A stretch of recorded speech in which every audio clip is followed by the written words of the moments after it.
s upon s square plus a square the whole square.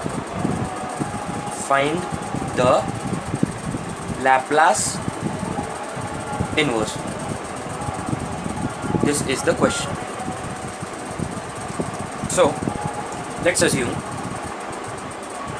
we have phi of s as s upon s square plus a square the whole square. So what we do is, first we write phi of s as phi 1 of s into phi 2 of s.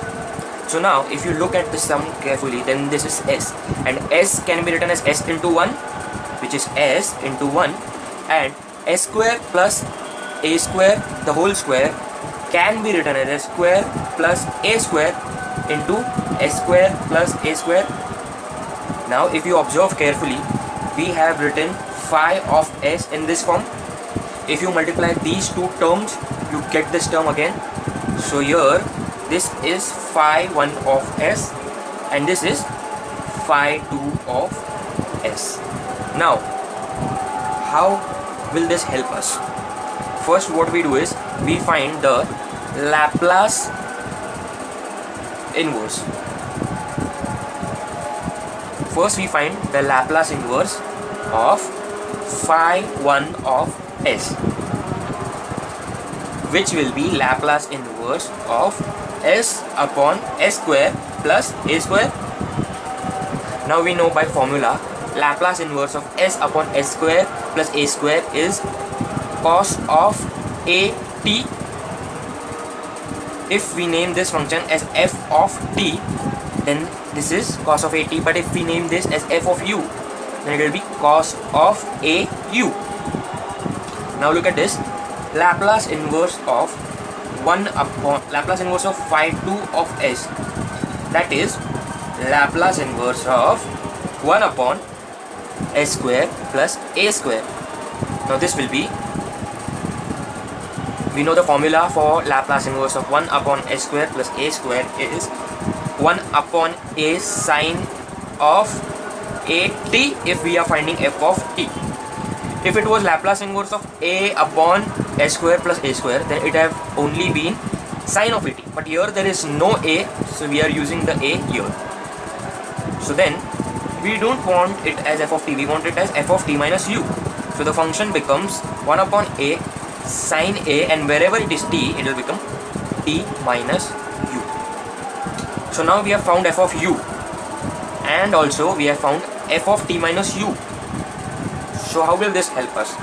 So the convolution theorem states that convolution theorem states Laplace inverse of phi of s can be written as integration 0 to t Laplace inverse phi 1 of s into Laplace inverse phi 2 of s du.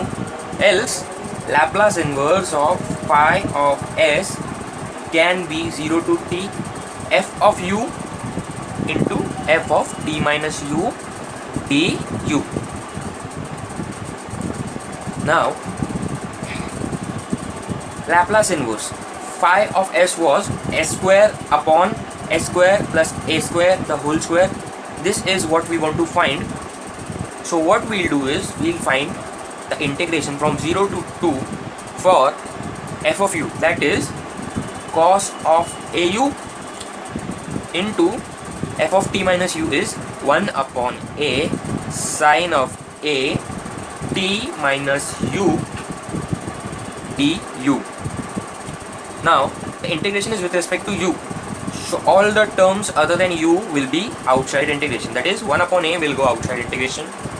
So in the bracket we have cos of au into sine of a t minus u du.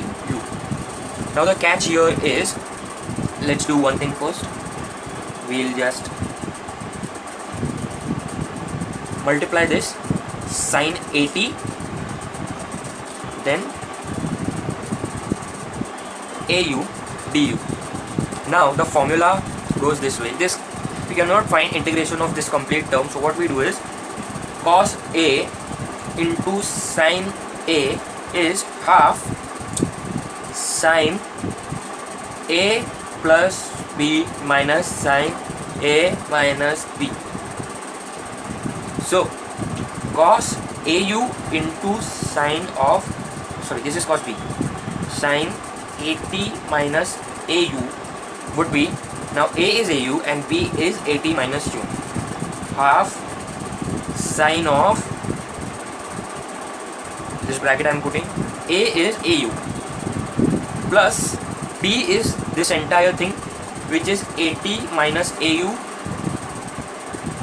Now I'll go for sin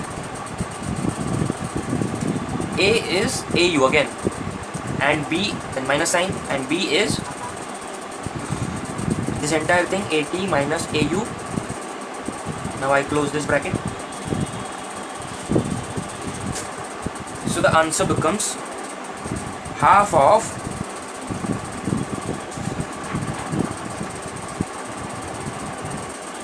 sin AU plus AT minus AU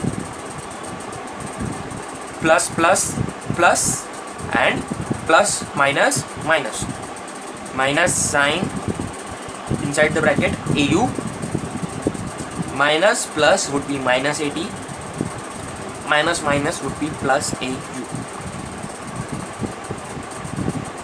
So now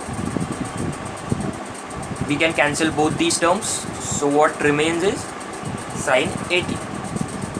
Then we can add these two terms, so what remains is 2AU minus AU. So instead of cos AU sin AT minus AU, we can write this here. So Laplace inverse of s square upon s square plus a square will become integration 0 to t, and of course we have to write 1 upon a, which was taken constant, and instead of this we write half sin AT minus sin 2AU minus AT, and the du should also be taken. Now we take half constant, so this half will come here outside integration, and integration of 0 to t sin, sorry, this is supposed to be okay, sin AT minus sin 2AU minus AT du. Now what we do is this will become 1 upon 2a, and sin AT will be constant as we are integrating with respect to du,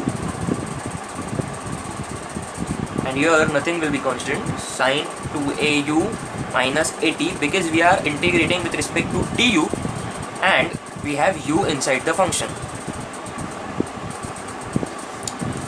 So integration of this will remain same as sin AT. So integration of 1 du will be only u within 0 to t, and here integration of this whole term sin would be cos, and this term will be repeated as it is,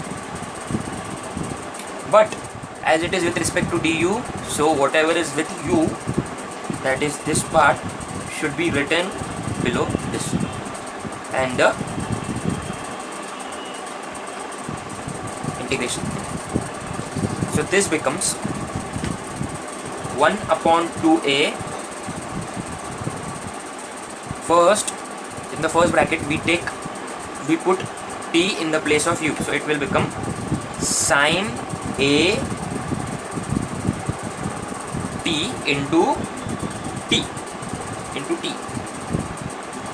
minus cos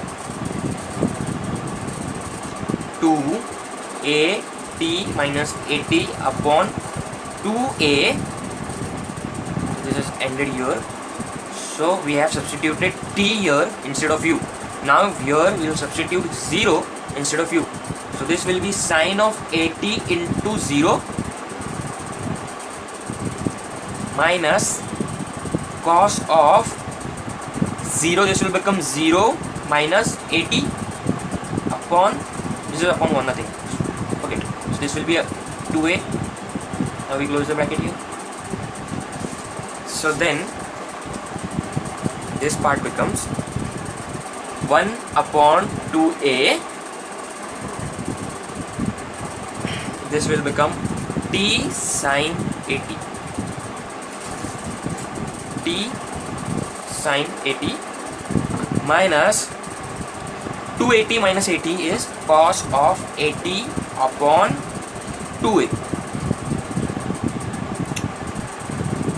This will become, okay, now this will become 0 and this will be cos of minus 80 upon 2a.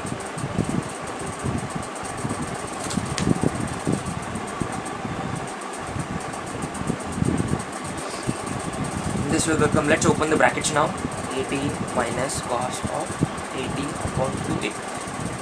This is 0 and this is minus minus, plus cos of minus theta is plus cos theta, so this makes no difference.